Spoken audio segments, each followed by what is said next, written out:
Hi, good afternoon, everyone. Welcome to our third Our Connections web edition this fall, focused on academics at Ripon College. We'll give everyone a couple minutes here to join right in. As you get logged in, feel free to drop your name and class year in the chat feature, along with where you're joining us from, and maybe mention today, in light of our topic, your favorite physical activity.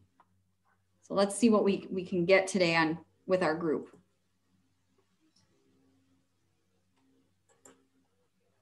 Great, welcome everyone. Let's kick that number up here a little, get started. Good afternoon, everyone, and welcome again to our Connections Fall Series, our third in this iteration of the event. We're really excited today to learn more about exercise science, one of our most popular majors on campus, from Dr. Mark Cole in the Exercise Science Department. And today's moderator is not Dean Cisco, if you hadn't noticed. That's Dr. Matzke, who's filling in for him today, and will be able to address some key topics with us there as well. Again, remember to use the chat if you'd like to interact with other participants. I had asked if you would like to share your name and class year along with where you're joining us from. And if you do have a favorite physical activity, to share that with us as well. As a reminder, if you do have questions for Dr. Cole or Dr. Matzke, you can definitely put those in the Q&A function, and I will monitor those along with the panelists to make sure that we're answering all of your questions as we go. Let's go ahead and get started. Again, like I said, Dr. Becky Matzke is here from the History Department. She's been here since 2003 and is a specialist in modern world and European history, and sometimes teaches public history, which she's very excited about, and also teaches in the Catalyst curriculum, as most of our faculty do. Recently, she's been serving as the Associate Dean for Faculty Development, which means she gets to be very busy these days, helping our faculty in their teaching and scholarship, which is always difficult, but extra difficult in our virtual environment. And that means she helped implement our Canvas learning management system and helping faculty adjust to Zoom teaching and things like that. Before Dean Cisco got here, Becky was the interim Dean of Faculty last year. So she really was busy in the spring, helping faculty transition to the online teaching when everyone got sent home, and then helping them figure out how best to teach their coursework this fall. So Becky, thank you so much for being here. We look forward to having you, and I'll let you introduce Dr. Cole. Great, thanks a lot, Amy. Hi, everybody, and thanks very much for joining us today. These are great opportunities for the college to interact with all of you, so I really appreciate your taking the time to be with us. I am now going to introduce Dr. Cole, Dr. Mark Cole, who is the chair of the Exercise Science Department. Mark has taught in our Exercise Science Department since January of 2017. He also teaches in our Catalyst curriculum, and in fact teaches the Catalyst 210 course on intercultural competency, and has also taught our 300 level Catalyst, the Applied Innovation Seminar. Mark teaches Exercise Science 352, Psychological Aspects of Physical Activity. It's a fall junior level course for majors and minors, and he is teaching this class right now, this semester, in person and synchronous. Mark's research, training, and experience is in physiology and the psychological aspects of physical activity, including working in the 1998 Winter Olympic Games with the US speed skating team in Nagano, Japan. So it's my pleasure to introduce Professor Cole. Take it away, Mark. Thank you very much, Becky. Good afternoon, I guess, unless you're on the West Coast, then good morning still, but thank you all for coming. Please shoot, a couple of you have submitted questions in advance. Please go ahead and put those in chat. I'll be happy to answer those as much as I can.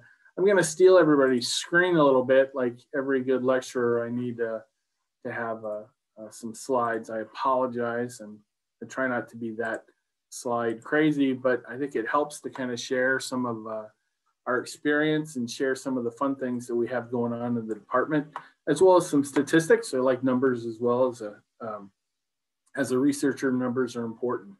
And so, as mentioned, we talked about being in the exercise science department here since 2017.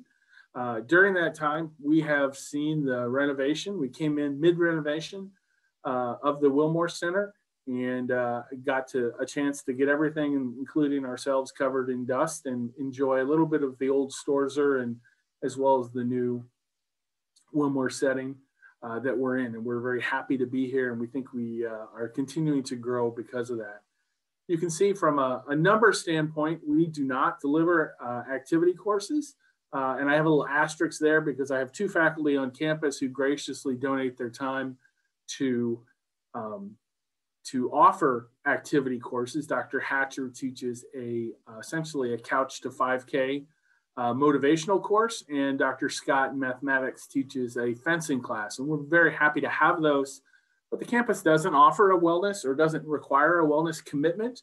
And activity courses, although typically associated with an exercise science department, are not offered on campus. So that's sort of dispelling myth number one, that we're just here to provide activity time.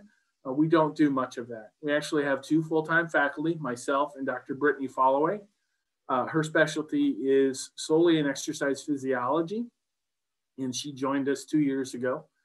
We also have three faculty coaches, and what that means is that they have what I think of as 2.5 or 2 full-time jobs. They are full-time coaches, Katie Ostraskis, Rick Coles, and Ron Ernst. But they also teach about a half-time load for us in the department. So they're very important parts to us because we value their expertise, and the students enjoy hearing the real-world stuff that sometimes that's not necessarily coming from that academic perspective of Dr. Followay and myself. We currently host 8 tracks, as I think of them, 4 majors. You can see those in the capital letters on the right, and 4 minors that are complementary to the majors and that pair with different majors across campus. For example, adapted PE and health are oftentimes taken by our education students who are pursuing a physical education degree. But they're open to anyone as long as they take those courses. One of the reasons that Ripon has put time and money and effort and treasure into exercise science is because the fields that we talk about in terms of employment settings and interests is expected to grow by about 11% in the next 10 years. And that's considerably above the national average of 7%. So it's an interesting field. There are a number of jobs, which we'll talk about in a second. And so we're trying to take the liberal arts to the exercise sciences. We have a fairly recent history, but a successful recent history of graduate school admissions for our students. A number of our students pursue healthcare careers, whether it's nursing or med school or athletic training or physical therapy or occupational therapy or radiology. And those require graduate degrees of some sort. And so we have happily helped them take that next step up, at least 12 since the 3 years that I've been here. We had 1 or 2 before that, but it definitely has gone up.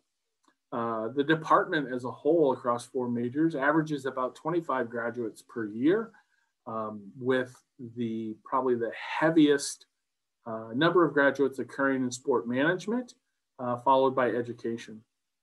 We currently at this moment have about 71 declared students who have either a major or minor, and they've committed to the department, which gives us a round number of about 100 students lurking out there. Freshmen typically haven't declared at this point.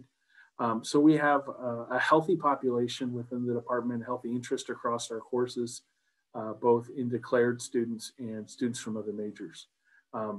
The 5 folks mentioned up there above offer coursework to about almost 370 students per semester. So we do reach a lot of students. We have healthy class sizes, and we work hard to connect with each and every one of them.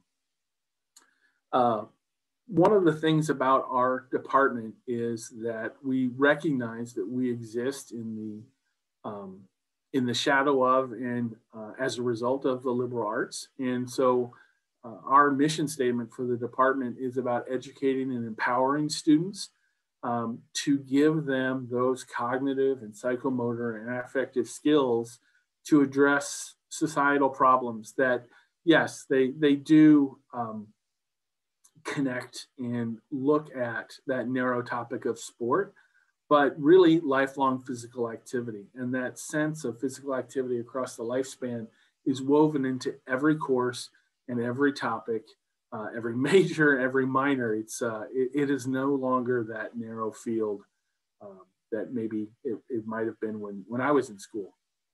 You'll notice at the bottom here, we have a couple research presentations. The three rectangular, let's say, layout orientations are part of our senior seminar research process and course that happens every spring. All of our graduating students must do that, save for our physical education teachers because they have student teaching commitments. You'll notice on the left-hand side is we have an accepted abstract to the American College of Sports Medicine. This is by a recent graduate, and she did that project.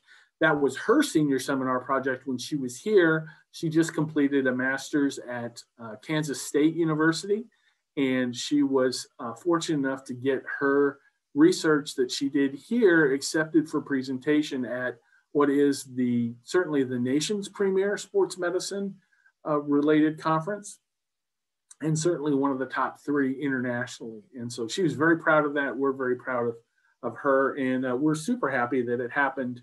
And the study that she did happened with some of our alumni and faculty in her activities while she was here. One of these questions that arises, and I think actually did come up, not surprisingly, when I talk to alumni, when I talk to parents and prospective students, is what can I do with this degree? And this is politely the slide from hell because it's really busy and it's not good pedagogy, but I found no other way to kind of talk about the breadth of experiences and employment opportunities that our students have and are able to pursue with the degree in exercise science in any of those 4 majors. And so it can be something as academic affairs within a college setting, something very applied like sports psychology, and something that's more of a mix, as well as graduate degrees in any area really within the health and wellness. And these, when we talk about what are students' interests in these areas, these are the fields that we're seeing an 11% growth in the next 10 years. So these are the areas that both students are interested in and that we're seeing greater employability across the board. So these are the kinds of things that they can do. And I have a big poster outside my office that I stole this off of, but I use that for our incoming students and parents for prospective students to kind of talk about you will get viable skills after this. One of the things that I mentioned early on was that we came in the middle of the renovation, and you can see here pictures of Storzer there on the left-hand side, just kidding.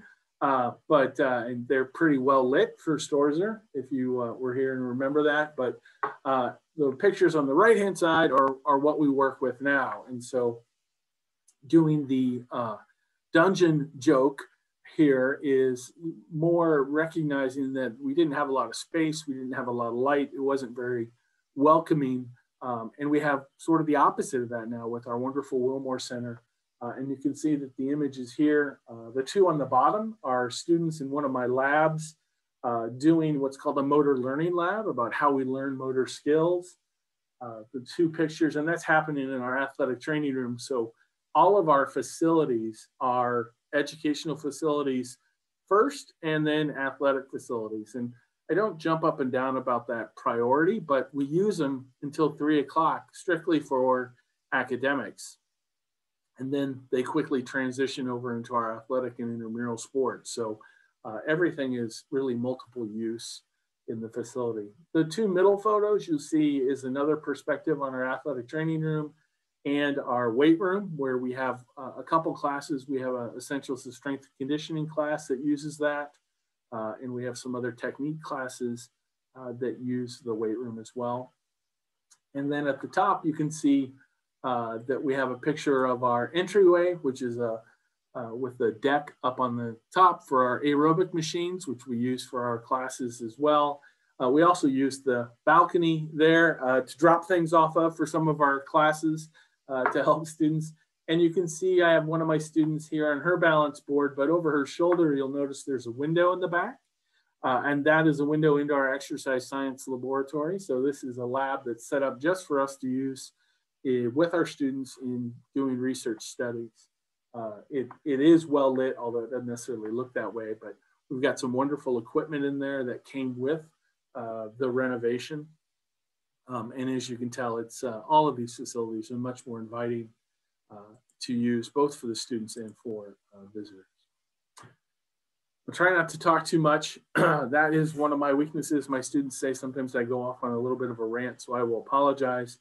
I will sort of transition here into talking a little bit about what's going on in my class this semester. This class is the reason that and the material I should say in this class is the reason that I returned to school. I had about a 15-year practicing as an athletic trainer, taking care of injured athletes, and had some wonderful experiences, but I was not prepared to deal with injuries above the neck. I could do concussions, but anything behavioral related or emotional related, I was not prepared for. And unfortunately, it seemed like all I saw. And so that drove me back to school to get my doctorate in the psychological aspects of physical activity, as well as the sociology of sport. And so this content is near and dear to my heart. And it was great for me to learn, as well as for me to share with our students on an ongoing basis, that our psychology, our psyche impacts our physical performance, which we kind of appreciate. We know that if I'm nervous, I may not perform well. But what we forget is that our performance also carries forward and it influences our psyche. So when I have a poor performance or I have a great performance, I perhaps am hesitant the next time I approach that setting, or I am enthusiastic. And that cycle, that bi-directional relationship, it spins. Every activity, every performance, every outcome, every result we have builds or breaks down both sides of that relationship. And when we talk about this, excuse me, one of the most important things I learned when I went back to school was that on this right side, performance is performance is performance. And by that, I mean that when we look at CEOs performing in the boardroom, when we look at how to make expert surgeons performing in the operating room, when we look at how to make successful warfighters on the battlefield or in the cockpit of an airplane, whether it's a fighter jet or a transportation jet, time and time again, all that research comes back to what I cover in this class. This material is the foundation for peak performance research. Because it seems really easy. Hey, let's find out how people perform at their peak. Let's ask a long jumper or a javelin thrower, what they do to prepare to perform a physical skill at their peak. It's a little harder than that to talk to athletes about their performance. They're a little protective of some of that knowledge and some of their time, but the information that we use in medical schools, the information that we use in MBA schools, the information that we use in the military, in fact, this content has revolutionized how the military handles their physical training actually it's revolutionized it twice in the last 15 years or so. And so I'm passionate about this because I've come to realize both through my academic endeavors as well as my hands-on how important it is to our success in a variety of fields. So just to kind of support my comment about this bi-directional relationship, the military is really interested in resilience and cohesion within teams. The military, unfortunately, is currently experiencing a very prolific suicide epidemic, and they have very high rates of post-traumatic stress disorder. And in part, what they have done is they have installed and built specific resilience training programs around mental health and mental resilience to the stresses of combat for both warfighters and their families. And that has been, like I said, a two-part renovation of how the military does its physical training, which is a direct connection to some of the research that we talk about in our class. The overlap with business is very similar. Perseverance in, say, the face of COVID and pandemics, and you need only order takeout from a restaurant and realize that some of these businesses have really had to find a way to persevere and create new avenues of retail sales in the face of being closed down and those kinds of things. Medicine, I certainly want my surgeon, when they crack open my chest or my head, to be completely focused on the task at hand and be able to calm themselves down when something unexpected happens. And again, medical schools rely on the research in this class to help train their physicians and teach them those skills. And we've seen, much like some of the resilience training that the military has taken on, we've started seeing some of that carry over into medicine, because unfortunately medicine has a high rate of suicide and stress as well, not surprisingly. And then lastly, not a surprise, is that we talk about sport and physical activity and how psychological aspects impact our performance in that. And as much as it's easy to think about, say, the Packers and the Brewers and how we perform there, this carries a lot further, which again, I think speaks to the liberal arts nature of our content, or I think the liberal arts perspective is really how I explain it to our students, is I not only want children to be physically active, I want them to stay physically active. And that's a concept called adherence, where we have to talk about what keeps people engaged over time and how they respond to failures and adversity, and maybe not getting picked on a team, and maybe not enjoying it and persevering through discomfort. So it carries over beyond the win-loss column. And we also believe that informs some of our lifelong lessons in terms of mental toughness and resilience in the face of, say, college applications or employments. And we all have to have those annual reviews and things like that. That content, it goes back to performance is performance is performance. It does connect there. One of the main things that we talk about besides that relationship to performance is that arousal. Some will think of the negative side and talk about anxiety, but arousal, just our elevated physiological and cognitive sense of attention, is bad. And ultimately, the research has gone back and forth on this. And I think this quote by Jack Donahue really speaks to it, that arousal and anxiety are not necessarily always bad. A lot of it is on our perception of it. And in fact, I had one of my research subjects who was an Olympic shooter say something to me that really has stuck with me. And her comment was, if I'm not a little wound up before I compete, then why am I doing this? Because I spend all this time, all this money, I've moved across the country, I've left my family, I've done all this stuff, practicing, all these hours. And if I'm not excited to show my stuff on a given day during a competition, then why am I doing it? And I think this really speaks to Coach Donahue's comment about, it's not necessarily about getting rid of the butterflies, it's about recognizing and getting the butterflies to fly in formation, because they're good. They're a sign that you've worked hard and that you care about this performance. And being able to reframe that nasty cold hand in the pit of your stomach into, hey, this is just a sign that I'm excited and I'm prepared and I've worked hard for this and now I get to show my stuff, that takes practice. And that practice, like any type of practice or rehearsal, is best learned in an educational format. And we refer to this as a psychological or a mental skills training program.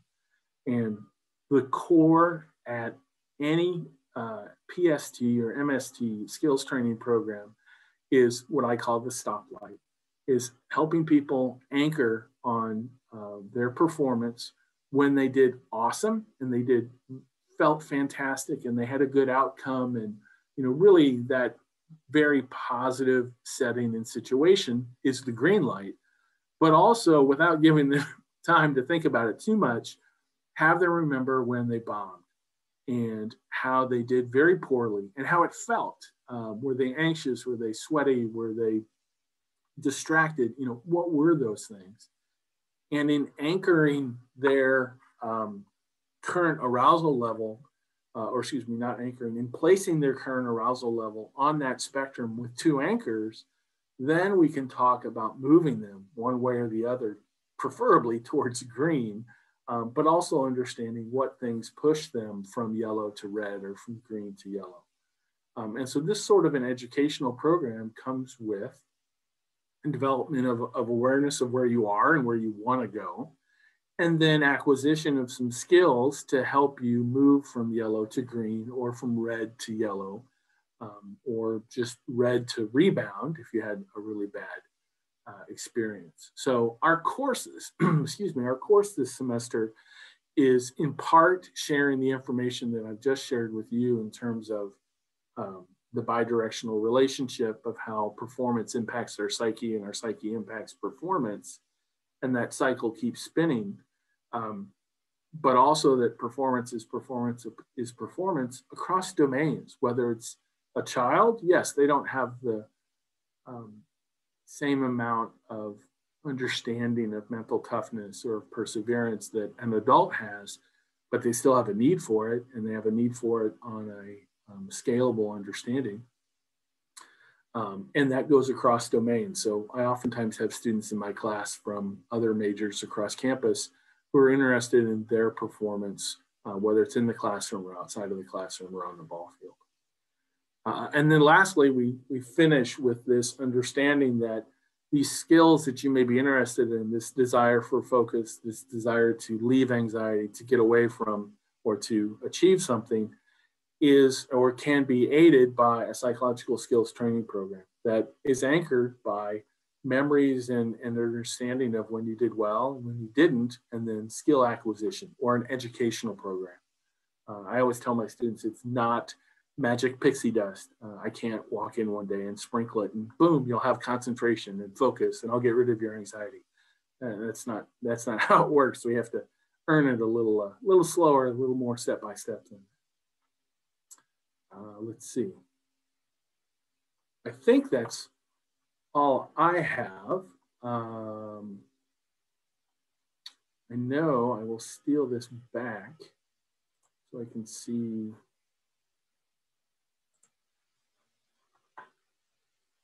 The questions. I saw Amy's comment about, I saw Amy's comment about the ROTC. I have a couple of ROTC and reservists in class now, and I love having them in class because when I mentioned that, hey, the Army in particular has revamped how they've done their physical training, and now it's really called resilience training. They always nod and they're like, oh yeah, it's so much better and it's so much different. And so they're really enthusiastic supporters, and I don't think the military's gotten enough credit for as hard as I would just be interested. It'd be fun to talk about this further at another time. We can be together to talk with alumni who went through, right? ROTC was required here till the early 70s for all men for 2 years. And so we have generations of folks who've been in ROTC, and it was a big part of a lot of people's college experience. And so I'd be interested in them hearing more and learning more about what our current students are doing, because it does really relate not just to that program, but also to the things you're speaking of too, Mark, which I thought was interesting. Yeah, thank you. Should we jump into some questions? Yeah, let's do that. Awesome.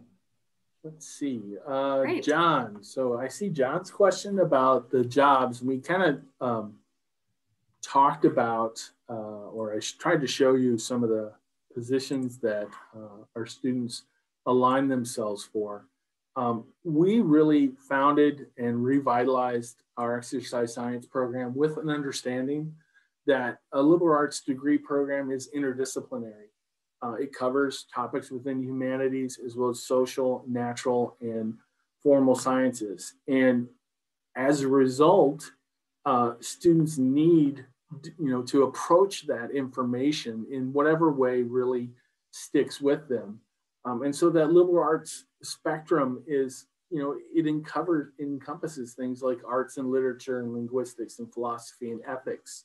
And that appears, particularly I would draw folks' attention to our sport management major. They have to take an ethics class, and it gets woven into their coursework because their senior seminar project inevitably brings up an ethical question. I will admit that we're a little thin on music and theater and classical languages, but we definitely talk about the international nature of sports. We talk about that in our sociology class, and that, I hope, appears again in their senior seminar. Certainly the social scientists, as someone who studies sports psychology and sports sociology, my students know they can't get away from that with me, but it is inevitably woven into their content. And so and the natural sciences is probably the most understood overlap because of the human body and anatomy and physiology and those types of things. But my hope is that exercise science is a vehicle for us sharing the liberal arts with our students. And so I often say that we have a liberal arts perspective because everything, and I can pull up our curricula if you want to see those classes. It is not a bunch of activity classes, as I mentioned. It is not solely based on, say, the chemistry of the body, although there's certainly some physiology of the body in there. But students will not get away from Ripon's exercise science department without an understanding of the psychological as well as the sociological and the humanities perspectives of exercise science. Mark, I'm going to jump in and try and guide us to some other questions that have just come in the Q&A. Oh, good. But I will, also sort of build on just what Mark said. So I teach history classes, and don't think that exercise science majors are simply down in Rodman. They take history classes. I've had double majors in sports management and history, for example. So we've got good liberal arts students. Anyway, Mark, a question that came in the Q&A was, first off, what do you attribute the increasing number of sports injuries to? Does it have to do with too much or too little training? And a question of balance. What's the right balance? Wonderful. That is a wonderful question. And it is, it's a liberal arts answer because there are so many factors that go into it. The mistake is to think it's just a physiology injury, and we don't think big picture what's happened in sport and physical activity, what has changed. And so we have to have a conversation about the history, both of sport and physical activity, as well as the gender relationships that go on there. One of the big themes that we have seen in the last 20 years has been this huge prevalence, increase, I should say, in prevalence of women's knee injuries, in particular one ligament called the ACL. It does happen in men. It has always happened in both genders, but there's been a tremendous increase in the number of injuries such that for a parent of a young women's soccer player, like high school level, they expect their daughter to have surgery. Not they're disappointed that it happened. They just wonder when. That is a paradigm shift when we talk about youth sport injuries and why that is. So in part, so there's a historical perspective. There's also another sociological piece in that we've become much better at training in how we get the most out of the human body. And we've become more popular so that increased acumen when it comes to training has trickled down. It used to be just at the elite Power 5 conferences and then kind of got to Division III. And now it's at high school. Now we actually have performance enhancement camps that are run for 10-year-olds about them basically focusing at age 10 to get a college scholarship and go pro. The realism of that is a different conversation, but it pairs with this. But what that also means is we have someone with an understanding of a Power 5 elite, physically unique individual and how to train that person who may show up at our local high school and do a camp for our sons and daughters. And so we don't necessarily see that accommodation for maturation levels, physical fitness levels, and straight up talent levels. And so I would in particular focus that response for women, because they, for the longest time, have not had either exceptional or a lot of coaching attention. And now that we have more of an relatively equal approach to women's sports and girls' sports, they're getting much more attention and much more focused training. Unfortunately, they haven't had it. When I asked students when you first started doing physical activity in sports, most of the young boys started at 5 or 6, and there's usually about a 5 or 6 year lag before the girls have, still in my courses. And so we're talking about 5 years of training, base training, that people are missing. So there's a multifaceted answer. It's really an interesting concept. From a training perspective, I'll throw in one of my areas of research, which is also toxic sport parents, because we all have a little bit, I think, of blame to share there. So. Great, thanks. That will be another webinar. We're going to talk about that at another time. That's fascinating. That's great. Mark, we've got another question in the Q&A from Catherine Schultz, 89. Could you please say a few words about whether or how the psychological skills and resilience training is being used or incorporated into other programs like public speaking or music performance or things like that? Excellent, Catherine. That's a fantastic, that's a project I want to do. I actually have a really good friend who is a retired choral director, and he and I worked together at my former institution to do some things with his choral groups. And when he and I got to know each other, he was ecstatic. He's like, oh, we got to totally collaborate. Catherine might want to collaborate with you too. She's a well-trained vocalist as well. Oh, excellent. And yes. Many choirs, yes. I have worked with personally some performing artists, both in ballet and violin. So this material carries over.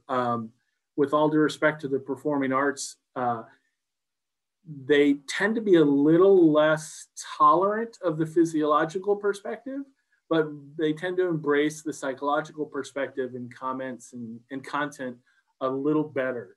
But I know when our former colleague Bob Amsden retired, he's like, oh, Mark, I want to start a dance program. We need to have you start a dance program. This would be so great. And I was like, let's do it. I mean, that would be so much fun, both from a physiology and a psychological perspective. So I'm all for it. I'd love to do it. Yeah, I would say, your comments too about the psychology and about dealing with the butterflies, as a choral performer myself, that's what they told us, right? Yes, you're gonna be nervous, but mobilize it, right? Yes. And we just, we talked about the Alexander technique yesterday, which is a great breathing technique for choral performers in class. So. Great. So another question from the Q&A, do seniors work with their advisors when they conduct their senior seminar and research? That's a great question, Cheryl. We try to have one of our full-time faculty teaching that senior seminar class. And what we've done, this is a progression. This is the last year that we're going to have a 1 semester only senior seminar where we try to slam it down their throats because they really do need more time. And we want them to develop more comprehensive programs and proposals and projects. And we want them to do the entire project from soup to nuts, beginning to end. So yes and no, it's not always their advisor, but we're trying. Actually, next fall we'll have a 2-semester research methods senior seminar like some of our colleagues in biology and psychology, so they can do more. Great. And another one from Wilson Abbott, class of 71. Could you talk about sport versus exercise? So many of the college athletes from my generation seem like they became lazy after college, where my lazy hippie friends became lifelong fitness devotees. Great question. It is. There's a couple answers to that. Certainly physiology is going to look at it in terms of as we age, We tend to be less physically active. We are the computer generation, case in point right here. We tend to sit a lot more. A lot of jobs don't require that physical activity. But generationally, there's also interest in different sports and different activities. If you will, not to stereotype too much, but that hippie generation is very emblematic of the 70s. And the 70s are, I jump up and down in class when we talk about the 70s because my students are just starting to appreciate the fitness fad and the fitness craze that took hold, that happened at the same time as the passing of Title IX, that happened at the same time as Nike really started pushing their shoes. And so the 70s were a really powerful time for exercise and sport and fitness and health. And I think anybody that lived through that time kind of glommed onto some of that. And it's changed a lot since then. In those 50 years, sport and exercise is different now. And we have real issues, not surprisingly, with things like burnout and overtraining that we've talked about. Maybe because it's not as much fun as it was in the 70s, hypothetically.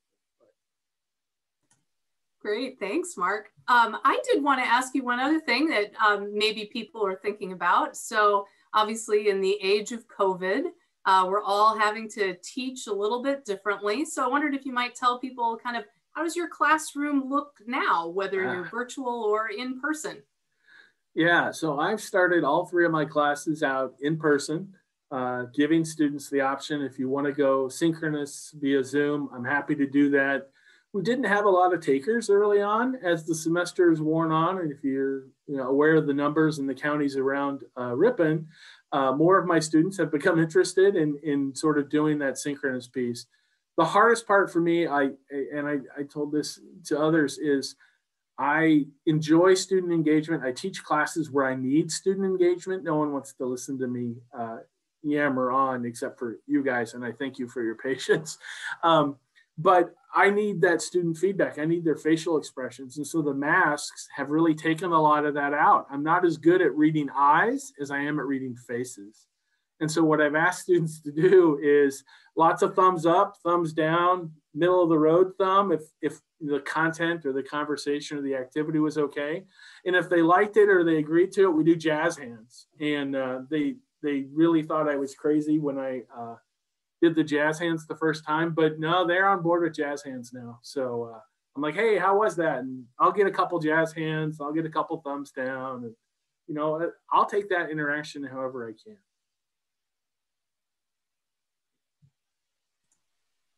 Great, thanks. Amy, do you have anything else for us?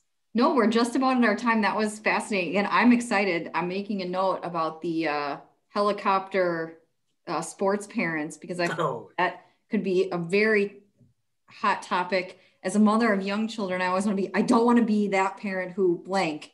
So that would help some of us trying to make sure we're bringing up our children properly with the right. The book prospectus is out. Let's put it that way. Yeah. Appreciate your time today and kind of sharing with us, especially for those of us who haven't been as in tune to exercise science as a major and area of study over the last, few number of years with the addition of the Wilmore Center. It's a big deal.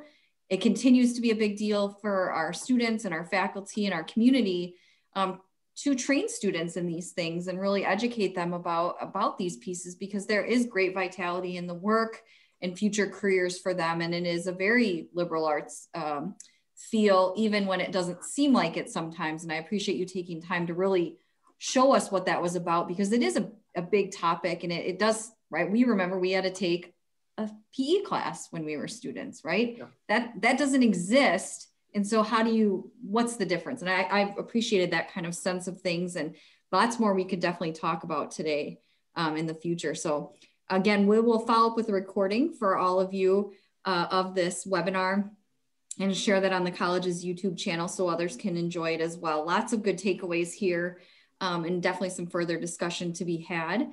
We will be back for our Connections of the Fall on Tuesday, the 10th of November at noon with Diane Mockridge, also from the history department, who's going to talk to us about her medieval trials course this semester. So we're excited to end with her and get some insights from her as well. So I appreciate you guys so much today, and have a great day.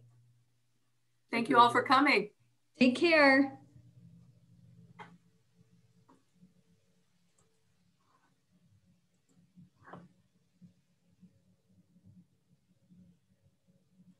Thanks, Mark. Okay, thank you.